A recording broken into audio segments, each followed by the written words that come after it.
में जब आते हैं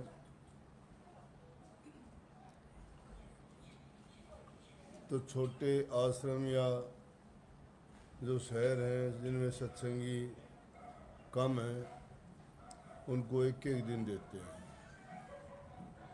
एक दिन धुलाबाड़ी का, एक दिन दार्जिलिंग का, एक दिन जोरथांग का।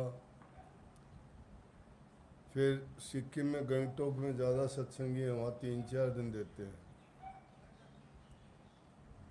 और उसके बाद सिलीगुड़ी में उससे भी ज़्यादा टाइम इसलिए देते हैं कि आप चारों तरफ के सत्संगी यहाँ से सत्संग होने के बाद आपको डबल फ़ायदा हो जाता है। यहाँ भी आपको सत्संग मिलता है और वहाँ भी आपको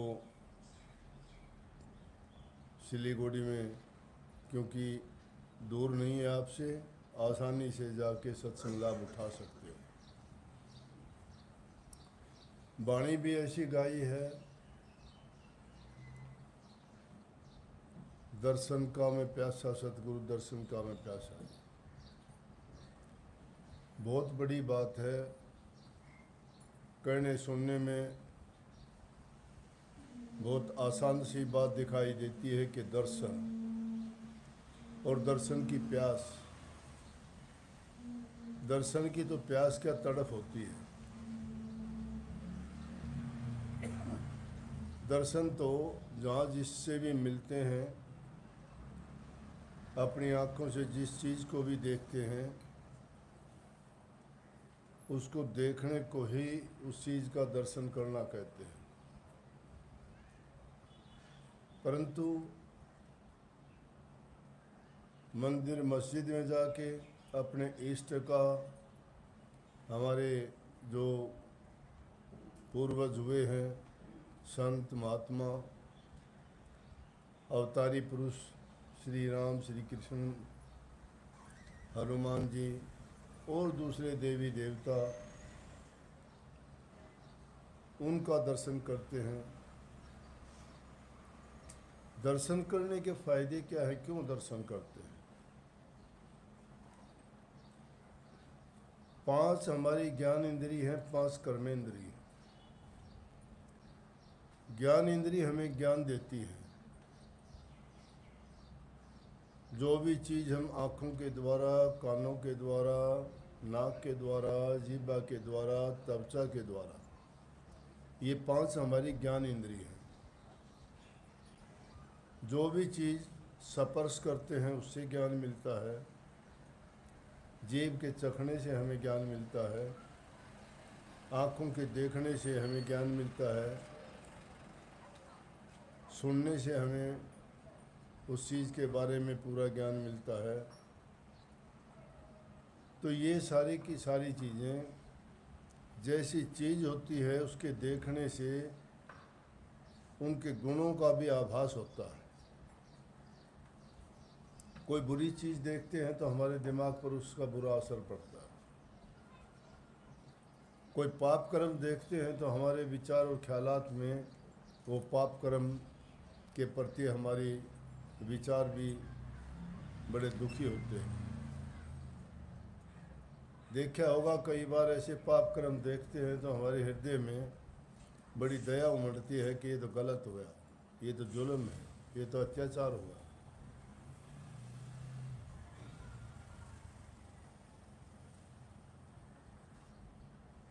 अगर अच्छी चीज़ देखते हैं तो हमें खुशी मिलती है उससे।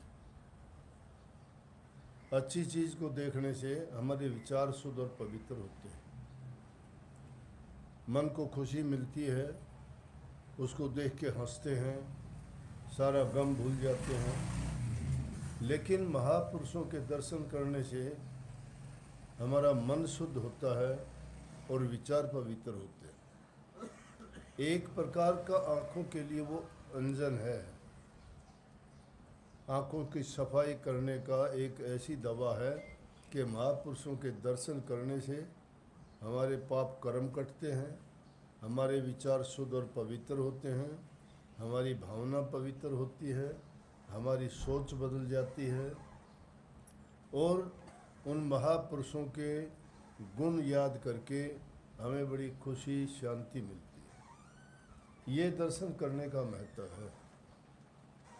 इसीलिए कहते हैं कि आओ, कोई भी महापुरुष संत जब आते हैं तो कहते हैं कि दर्शन करके आएंगे।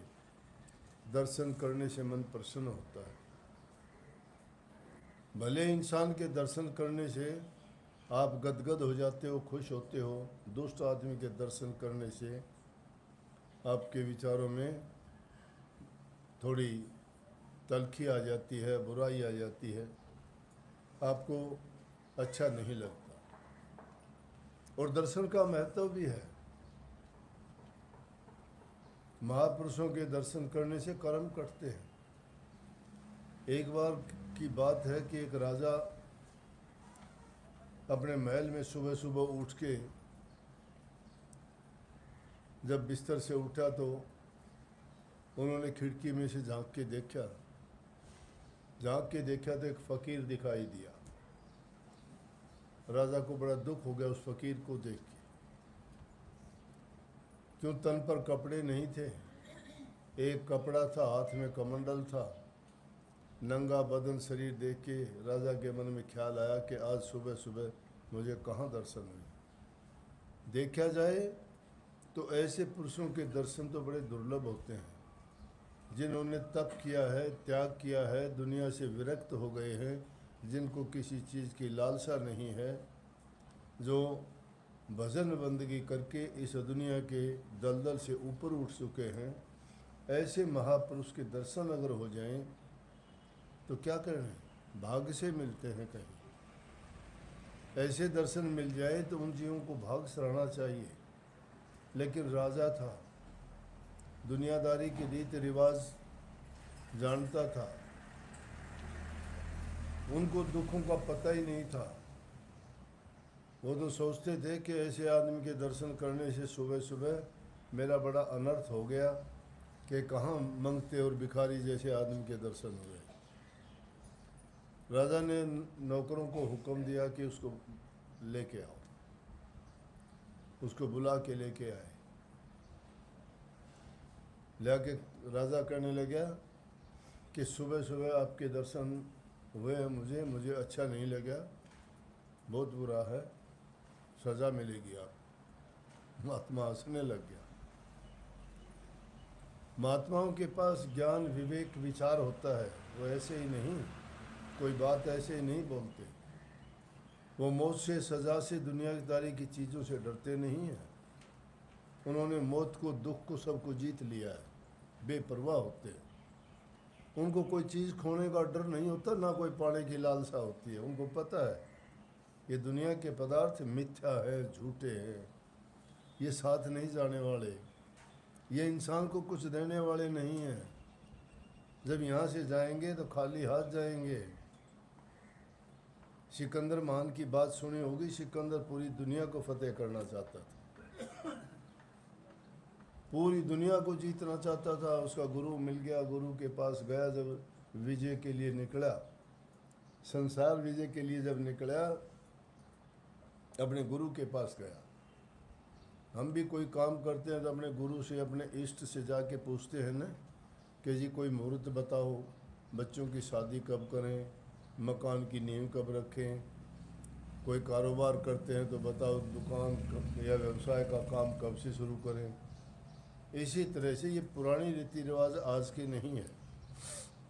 सिकंदर गया अपने गुरु के पास, ढूंढते ढूंढते गया तो वो समुद्र के किनारे मिट्टी में लेटा हुआ मस्ती में। जाके प्रणाम किया, प्रणाम करके कहने लगा कि गुरुजी मुझे आशीर्वाद दीजिए। बोला किस चीज़ का आशीर्वाद? कि मैं दुनिया को फतेह करने निकला हूँ। बोले क्या होगा? कि दुनिया को फतेह कर लूँगा तो चक्रवर्ती राजा मैं हूँगा। फिर क्या होगा? मुझे बहुत इज्जत मिलेगी, सम्मान मिलेगा, खुशी मिलेगा। उसके बाद क्या मिलेगा? ये मिलने के बाद बोला ज़रूरत ही क्या है? बोला मुझे देख मैं दुखी हूँ क्या? मिट्टी पे लेटा हुआ है। बोला नहीं, आप तो बहुत सुखी हो। जिस सुख के लिए तू इतने कोते करेगा, इतने लोगों का संहार करेगा, युद्ध करेगा, बुराई लेगा, और उतना कुछ करने के बाद जो खुशी मिलेगी, जो सहज में मिलने लग रही, उसको तलाश करने के बाद में आखिर तुझे वो खुशी ही चाहिए ना, वो खुशी यही मिल रही है। बोला नहीं मेरी इच्छा है, बोला जाओ, गया, बहुत विजय करी, आधी दुनिया को जीत लिया, लेकिन हिंदुस्तान में आया, राजा पोरस से मुकाबला हुआ, हिंदुस्तान के अंदर नहीं घुस सका, उसको पता लग गया कि अब आगे तू जीत नहीं सकता। लेकिन उसका जीतने का अनोखा तरीका था, वो बहुत लालसा रखता था, परंतु उसने सैनिकों को काबू कैसे किया कि जब भी समुद्र को किसी दरिया को पार करता था, पार करने के बाद में उस बेड़ी को तुड़वा देता था, जो नाव किश्ती जहाज थे उनको तोड़ देता था ताकि कोई वापस ना जा सके। मजबूरन सबको युद्ध में रहना ही पड़े, कोई वापस ना लौट जाए। आखिर इतनी विजय करने के बाद में उसके मन में अब बीमार पड़ गया, बीमार पड़ गया, उसने हुक्म दे दिया वापस चलो, और सेना को लेके जब वापस जाने लगा, रास्ते में उसको आभास हो गया कि अब मैं जी नहीं पाऊंगा, मृत्यु मेरे नज़दीक आ गई है। कहने लगा मेरे गुरु से एक बार मिलवा दो। वैद्य डॉक्टर हकीम बोले हमारे बस की बात नहीं है, ये तो प्रभु ने जितनी तेरा टाइम दे रखा है उस टाइम पे तेरा अंत हो जाना है, कोई रोक नहीं सकता। बोले सिर्फ मेरे गुरु तक पहुंचा दो मुझे, आखिरी बात मैंने जो उनने कही थी वो बात उनसे बताना चाहता हूँ कि जिस चीज़ की तलाश में निकला था वो कुछ भी नहीं मिला। दोनों दिन से गए पांडे, हलवा मिला न मांडे, कुछ नहीं मिला मुझे, दुख खरीद लिया, बीमारी खरीद ली, और अब दुनिया से मैं जा रहा हूँ, आखिर में मिल लो। बोले कि नहीं मिल सकता। बोला मेरा आधा राज दे दूंगा। बोला सारा राज भी दे देगा तो भी नहीं मिल सकता। अंत टाइम आ गया, वहीं रास्ते में ही कहने लगे अच्छा एक काम कर देना, जब मेरा जनाजा लेके निकलो तो मेरे दोनों हाथ धरती से बाहर निकाल देना जनाजे से, ताकि दुनिया वाले देख के ये कहें कि सिकंदर जब दुनिया से चला तो दोनों हाथों से खाली था, कुछ लेके नहीं गया, जिसने इतने पाप, इतने जुल्म, इतने वो कमाए। कहने का मतलब शांति के लिए सारे काम किए जाते हैं। उस फकीर को हुक्म दिया कि इसको सज़ा दो। फकीर हंसने लग गया, बोला कि अच्छा मेरे दर्शन करने से मुझे सज़ा मिलेगी, बहुत बुरे दर्शन हुए मेरे, लेकिन राजा मेरे से तो आपके दर्शन बुरे हुए, मैंने भी कोई आदमी नहीं देखा था, पहले आप दिखाई दिए और आपके दर्शन करने से मुझे सज़ा मिल रही है, वो उसकी क्या सज़ा होगी। राजा आश्चर्य में पड़ गया, बात तो ठीक है, मैं उसके दर्शन करके इसको सज़ा दे रहा हूँ, दुख दूंगा, तो इसको भी दर्शन तो तेरे हुए ही। राजा ने गलती मानी। दर्शन का महत्व है, दर्शन परसन मुख मंजन पाना, कटे पाप के वेद पुराना।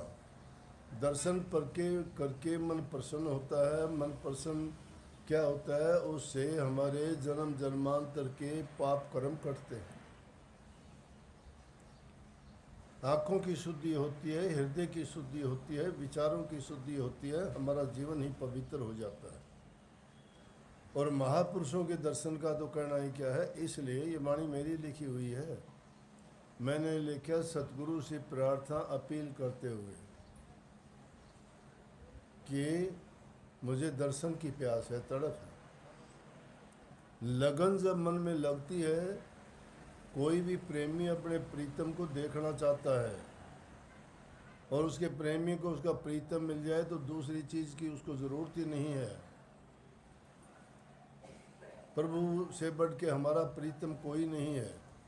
उसके दर्शन की लालसा के लिए कोई तप करता है, कोई हठ करता है, कोई योग करता है, कोई धुने तपता है, कोई खाने पीने का व्रत रखता है, कितना कष्ट सहते हैं ताकि वो प्रभु के दर्शन पास के।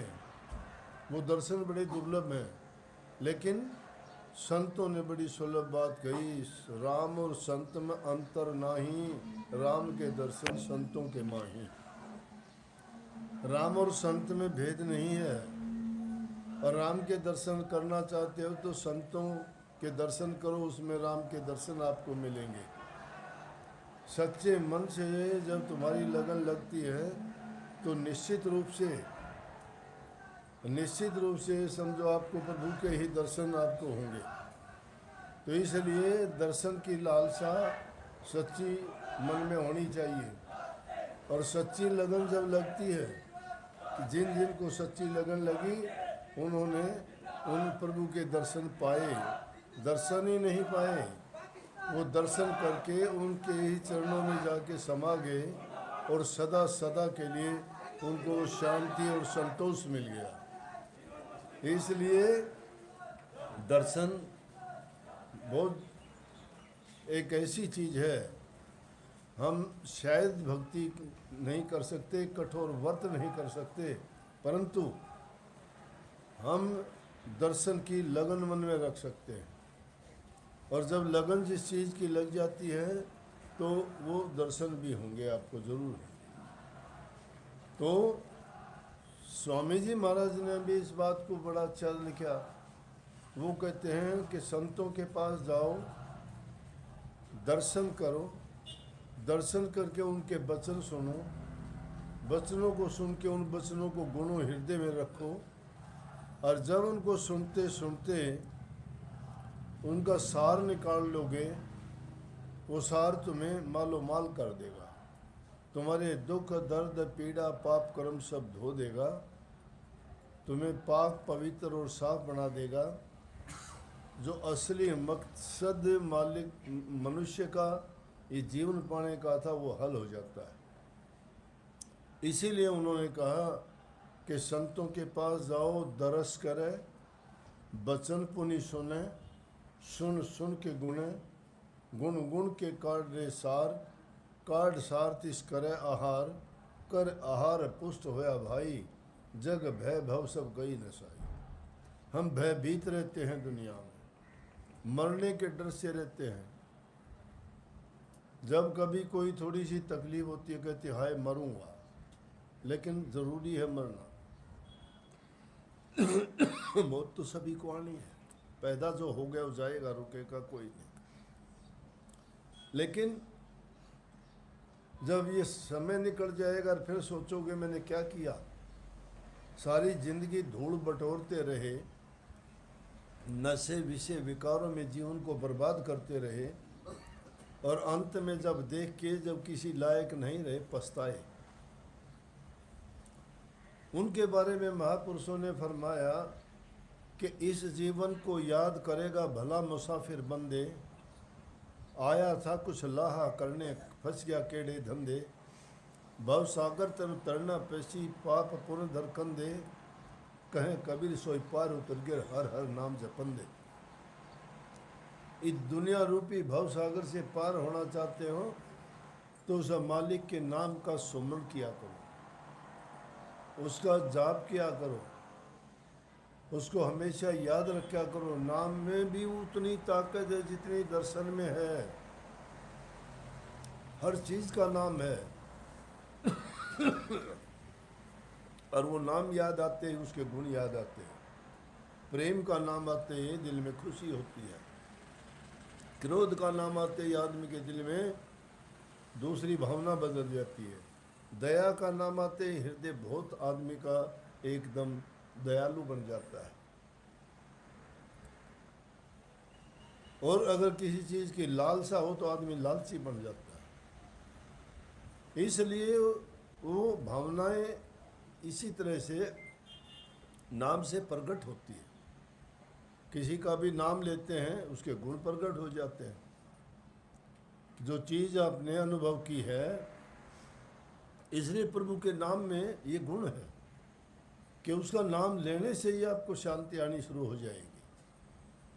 लेकिन हम नाम को समझते और जानते नहीं हैं,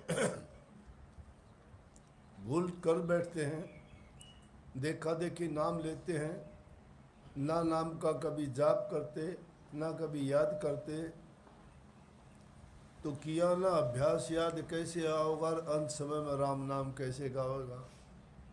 उस नाम का जब जिंदगी भर तो अभ्यास किया नहीं, अंत काल में जब मृत्यु पास खड़ी होगी और तुम कहोगे बचाओ मुझे बचाओ, कौन बचाएगा। इसलिए जिन्होंने सिर पर सा रख लिया, जिसने गुरु बना लिया, और वो गुरु को याद कर, गुरु संभाल करेगा। अजामेल जी थे, अजामेल कहने लगा महात्माओं से कि मेरे से नाम नहीं जपया जाएगा, मैं बहुत बड़ा पापी हो चुका हूँ, इसलिए मैं नाम नहीं जप सकता। महात्मा कहने लगे नाम ना जप कोई बात नहीं, हम नहीं कहते नाम जपया कर, लेकिन एक काम कर, तेरा लड़का होगा उसका नाम नारायण रख ले। महात्माओं ने युक्ति से काम लिया, नारायण नाम रख ले। बोले हाँ ये ठीक है, नारायण रख लिया। जब भी कोई काम होता उसको बहुत प्यारा था, सबसे छोटा लड़का था, जब भी कहता नारायण ये काम करना, नारायण पानी देना, मुझे बुढ़ापा आ गया, नारायण मुझे ये काम करना, नारायण मेरा ये काम कर।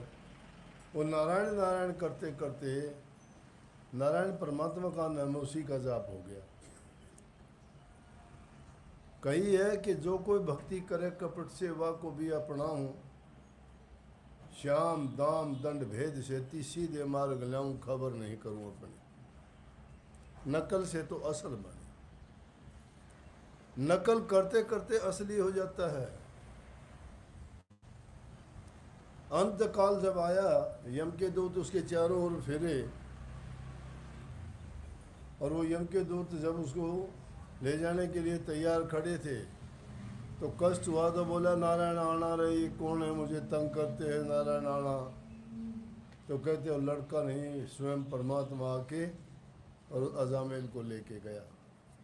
अब जिसने दुष्ट काम करे हों, पाप कर्म करे हों, और उन्होंने सच्चाई से नहीं, वो भी ऐसे ही नाम लिया हो प्रभु का, और तो भी उन्होंने उनको आके संभाल लिया, तो जो जानबूझ के सच्चे मन से उस प्रभु के नाम का जाप करेगा, तो क्या उनको नहीं संभालेंगे? ज़रूर संभालेंगे, अवश्य संभालते हैं। उनको अगर पुकारोगे वो सुनते हैं, साक्षात आके तुम्हारे काम करते हैं। हमारी वो दृष्टि नहीं है उनके दर्शन पा सके हम, जब तक हमारा हृदय पवित्र नहीं है, भावनाएं शुद्ध नहीं हैं, उनके दर्शन नहीं पा सकते। ऐसे ऐसे अवसर हर एक इंसान के जीवन में आते हैं। कितने किस्से हमारे पास मिलते हैं। कोई आके कहता है जी आपका बहुत बहुत शुक्रिया, आपने तो हमें बचा लिया। क्या हुआ भाई?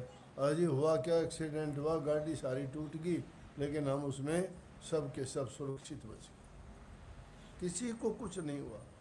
हादसा बताऊं, अभी कुछ दिन पहले हमारा जयपुर का कार्यक्रम था सत्संग का।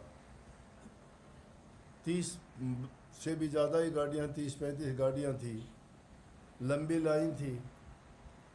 थोड़ी सी चूक होने के कारण 2 गाड़ियाँ टकरा गई अपनी, जिनमें सत्संगी बैठे थे 5-5, 6-6। और वो गाड़ी टकराने के बाद में कम से कम भी 10-15 फुट ऊंची उछली, और उछलने के बाद में फिर दूर जाके गिरी, दूसरी गाड़ी से भी टकरा गई। लेकिन सत्संगी उसमें जितने बैठे थे, किसी को जैसे यूं भी कांटे की भी खरोच आ जाती है, कुछ नहीं हुआ, सब के सब सुरक्षित, सारे सुरक्षित थे। अब क्या मानेंगे इसको? किस चीज़ ने उनको बचा लिया? वो किसी गलत काम के लिए, कोई पाप कर्म के लिए थोड़े जा रहे थे, वो प्रभु के नाम के लिए जा रहे थे, सत्संग सुनने के लिए जा रहे थे, पवित्र काम के लिए जा रहे थे। जब प्रभु के नाम से कोई काम हम करते हैं, उसमें अगर गलत होता है तो वो तो उसकी मर्जी है कि वो क्या करना चाहता है। हमारी तुच्छ बुद्धि, हम नहीं सोच पाते। जो भी वो करते हैं हमारे हितकर होता है, क्योंकि प्रभु जो करता है वो सही करता है, वो गलत नहीं करता। वो बहुत बड़ा न्यायकारी है। बस सब के सब इतने सुरक्षित, हैरान। आके बताया जी 2 गाड़ियाँ भिड़ गई, लेकिन किसी को कुछ नहीं हुआ। सारे सत्संगी वहाँ जयपुर में सत्संग सुन रहे हैं, आराम से गाड़ियाँ छोड़ दी हुई, पुलिस वाले उठा के ले गए। कहा है कि जब वापस आएंगे संभाल लेंगे गाड़ियों को। अब ये बताओ, अगर जो सच्चे मन से उनकी भक्ति करता है तो उनको कष्ट होने देता है क्या? लेकिन उस टाइम पे हम नहीं समझ पाते किसने बचा दिया। कोई दुर्घटना होती है, कोई तुम्हारे पास आके कहता है कि ये ले, मैं तेरा ये काम कर देता हूँ, कोई बात नहीं, चिंता ना करो, मैं आपकी मदद करूँगा। लेना नहीं, देना नहीं, कोई जान नहीं, पहचान नहीं, तुम्हारी मदद क्यों करता है? अरे प्रभु अनेकों रूप धर के आ जाता है, पता ही नहीं लगने देता। अपने भगत के लिए कोई भी रूप धर के आ जाता है और उसके काम करके भी चला जाता है, और वो इंसान सोचता रहता है क्या हो गया। ऐसे ही घटना दिल्ली में हुई। एक अध्यापिका थी जींद से, उसको पेप्टिकल अल्सर था, बहुत दुखी रहती थी। काफ़ी दिन दवाइयों से तो ठीक रही, लेकिन फिर बहुत ज़्यादा उसकी ब्लीडिंग होने के कारण दिल्ली अग्रवाल हॉस्पिटल में दाखिल हो गई। वहाँ उसमें दाखिल होगी, लेकिन वहाँ जान पहचान का कोई नहीं। डॉक्टरों ने कह दिया कि आपको तो खून चढ़ेगा, खून दो। कौन दे खून? उनका बेचारे कोई जान पहचान का भी कौन, दोनों पति पत्नी थे। इतनी देर में एक जवान लड़का जाता है वहाँ। जवान लड़का जाता है और जाके कहता है, बहन जी आपको खून की ज़रूरत है। वो हैरान, कौन लड़का है? बोले हाँ भाई, जिसको ज़रूरत होती है वो कौन तहकीकात करेगा, क्यों पूछेगा तू कौन है, कहाँ का है, क्यों पूछता है? उसको अपनी चिंता थी। बोली हाँ भाई ज़रूरत है। बोला कितनी ज़रूरत है? बोला 2 शीशी की। बोला मैं दूंगा, चलो। खून दे दिया। और खून देने के बाद ये कि बहन जी और ज़रूरत हो तो हमें बता देना, हम आपके खून फिर दे देंगे। वो देख के चले गया, उसका पता ही नहीं उनको कौन था। वो रोने लगी। बोला जी मुझे पता है आप थे। बोला सारा काम करके चले गए, कोई बात नहीं, कोई लेना नहीं, कोई देना नहीं, कुछ कोई लालच नहीं, कोई स्वार्थ नहीं। अरे महापागल आदमी, ये आपको समझने में बहुत देर लगेगी। वो प्रभु अपने भक्तों को, प्रभु भक्तों का प्रतिपाला है, पल पल उनकी रखवाली करता है। जो सच्चे मन से उसको याद करता है वो उनके दिलों में ही रहता है, दूर उनसे जाता ही नहीं। प्रभु का ठिकाना कहाँ है? भक्तों के हृदय में है। तो इसी तरह से हमारे अनेक अवसर आते हैं, ऐसे हमारे पास से हमारे काम करके चले जाते हैं, हमें पता भी नहीं लगता। बाद में सोचते रह जाते हैं कौन था, क्यों था। ये है परमात्मा का और कोई रूप नहीं है। कभी सोचते हो कि और किसी रूप में है? वो किसी भी रूप में आके आपके काम कर देगा।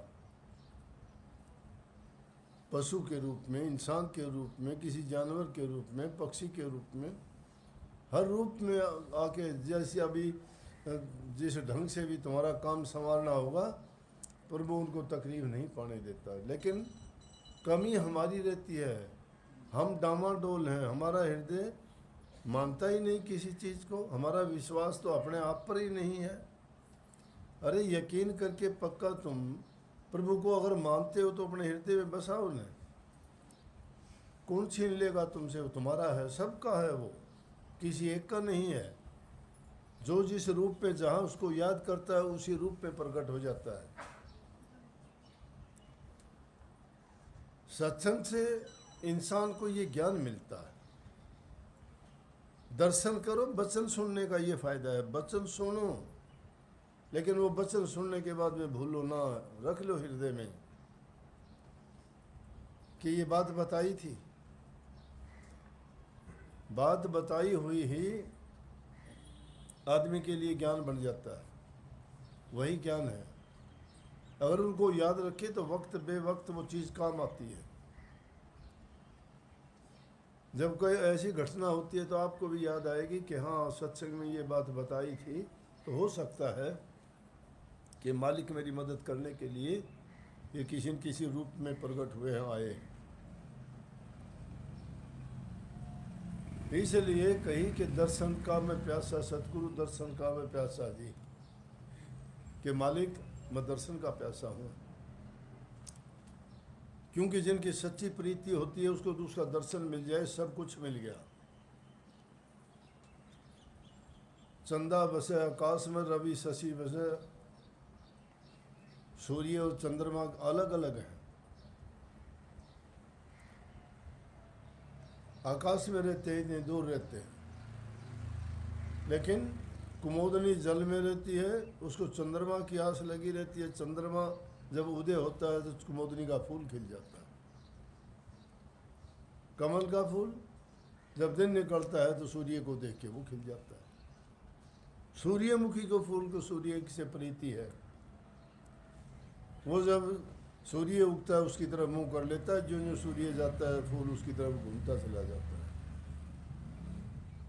ये है वो सच्ची लगन। सच्ची लगन जिसकी लग जाती है वो बेपरवाह हो जाता है, अपनी परवाह नहीं करता। प्रीतम के लिए प्रेमी कुर्बान हो जाता है। दीपक के ऊपर पतंगा कभी देखता नहीं है कि मैं क्या करता हूँ, लेकिन वो आशिक है उसका।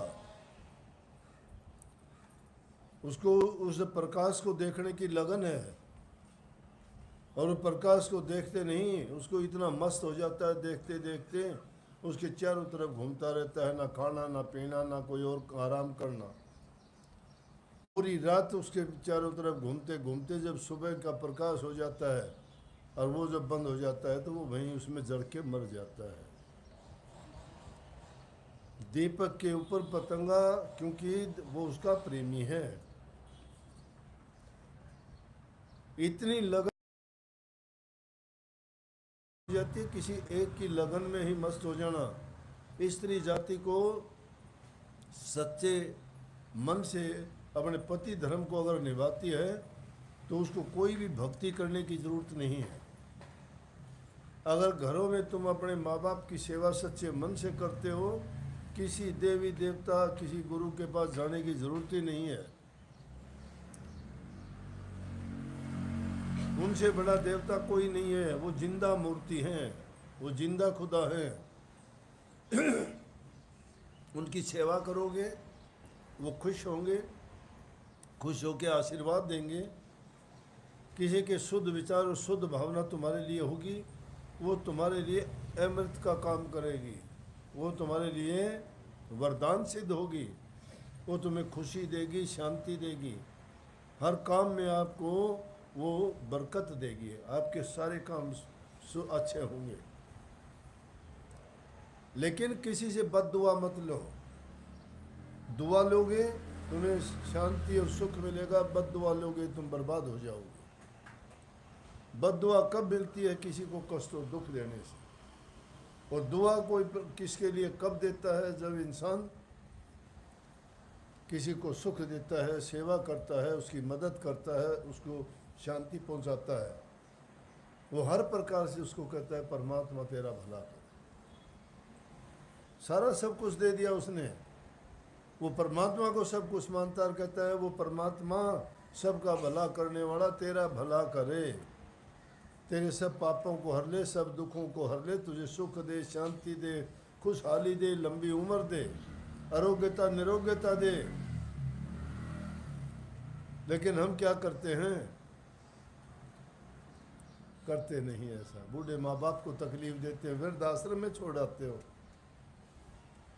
बहू सास की सेवा नहीं करती, घर पे आते ही चाबी छीनने की लग जाती है कि घर की चौधर मुझे मिल जाएगी। अरे वो तो अपने आप देने के लिए तैयार है, ना देगी तो भी 2, 4, 5, 10 वर्ष में अपने आप छीन जाएगी उससे। उसके लिए उतावले क्यों होते हो? अगर सेवा करोगे खुश होके, वो तो पहले ही सौंप देगी कि ये तेरा घर, ये तेरी चाबी, तेरा सब कुछ है, मैं पता नहीं कितने दिन के लिए हूँ। किस लिए वो करते हैं? हमारे लिए करते हैं। लेकिन हमें क्या धैर्य नहीं है। हम सोचते हैं लेट नहीं, अभी मिल जाना चाहिए। इसलिए कहिए कि इस जीवन के समय को व्यर्थ ना खो, और ये वक्त जब चला जाएगा फिर याद करके पछताओगे। यहाँ हम इसलिए नहीं आए कि ये उधर पूर्ति का काम करके दुनियादारी से ऐसे ही चले जाएं। आया था कुछ लाहा करने, कुछ अच्छा करने के लिए आए थे, पूर्व जन्म के पाप कर्मों को काटने के लिए, और इस जीवन में नेक कर्म करके अपने जीवन को संवारने के लिए आए थे। और फंस गए केड़े धंधे, किन कामों में लग गए हम। ना नाम भजा ना हरि सेवे, ना ही हमने नाम की भक्ति की और ना ही प्रभु को कभी याद किया। ऐसे ही बातों में समय गंवा दिया, जीवन बर्बाद कर दिया।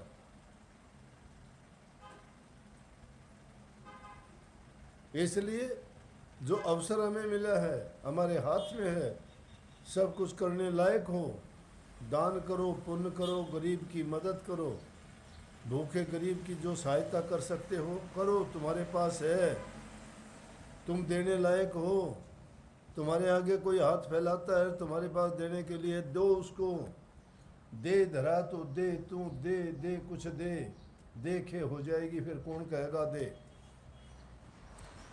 ये दे, ये शरीर है, जब तक तू दे कुछ ना कुछ दे, जो दे सकता है दे। तुम देने के लिए आए हो, और ये देखे हो जाएगी फिर कौन कहेगा दे। इसकी मिट्टी हो जाएगी, कोई मांगेगा किसी से? कोई नहीं। भाई बंधु कुटुंब कबीला, ये सब मतलब की यारी है। अपना मतलब निकल गया फिर लगता सबको खारी है। क्यों आया था, क्या करना था, ये भी बात विचारी है। ताराचंद्र है चोरों के संग, उसकी क्या साहूकारी है। चोरों के संग्रह के क्या साहूकारी है उसकी। ये विचार कभी करते हो कि क्यों आए थे, क्या कर रहे हो। ये भाई बंधु रिश्ते नाते ये सब बनावटी हैं। कोई किसी का सगा नहीं है, कोई साथ नहीं जाएगा। घरवाली देर तक जाएगी, आदमी शमशान घाट तक जाएंगे, अग्नि दे के वापिस आ जाएंगे, साथ कोई नहीं जलने वाला। जलेगा वही जो अपना शरीर पूरा कर देगा। जो हमारा कोई साथ देने वाला ही नहीं है, फिर उनके लिए हम क्यों पाप कमाएं, क्यों खोटे मंदे कर्म करें। ये जीवन रहते हुए नेक काम करें, भलाई के काम करें, किसी का दिल ना दुखाएं। और विशेष रूप से जो अवसर मिलता है किसी को, ऐसा मौका मिल जाए तो नेक काम कमाओ।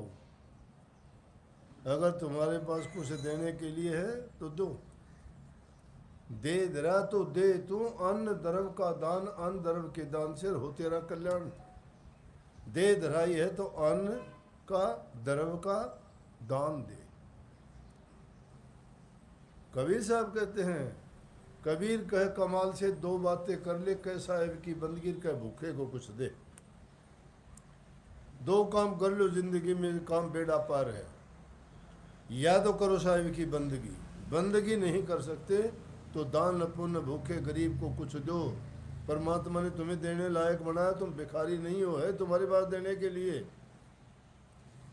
जो तुम्हारे पास मांगने के लिए कोई आ गया तो तुम्हारी इज्जत करने आया है, वो उसको दो जरूर। आदमी ऐसे ही नहीं कोई मांगने जाता है। जो किसी से मांगने जाता है अपना आपा खो के मर के जाता है। वो मांगण गए सो मर गए, मर के मांगण जा, उससे पहले वो मरे जो हुंदे कह देला। वो तो मर के मांगने के लिए जाता है इंसान। अपनी बेइज्जती करवा के कोई खुश नहीं है, नीचा देख के कोई खुश नहीं है, लेकिन मजबूरी में किसी के पास मांगने के लिए जाता है तो समझो मांगने नहीं, उसकी इज्जत करने आया, उससे लेने आया। जो तुम्हारे में मांगने वाला कोई नहीं होगा, किसको दोगे? अगर तुम्हारे पास मांगने वाला लेने वाला, किसको दोगे आप? कोई मायने नहीं रखता। लेकिन दूसरी तरह से बात यह कि मांगण मरण समान है, मत कोई मांगो भीख। तुम्हारा काम चलता है, क्यों मांगते हो, किस लिए मांगते हो? मरने के बराबर है मांगना। भीख मत मांगो किसी से। मांगण मरण समान है, मत कोई मांगो भीख। मांगण तो मरना भला, ये सतगुरु की सीख। मांगने से तो मरना भला है। सतगुरु का ही ज्ञान है, सीख है, शिक्षा है। लेकिन उधर समाना टुकड़ा और तन समाना चीर।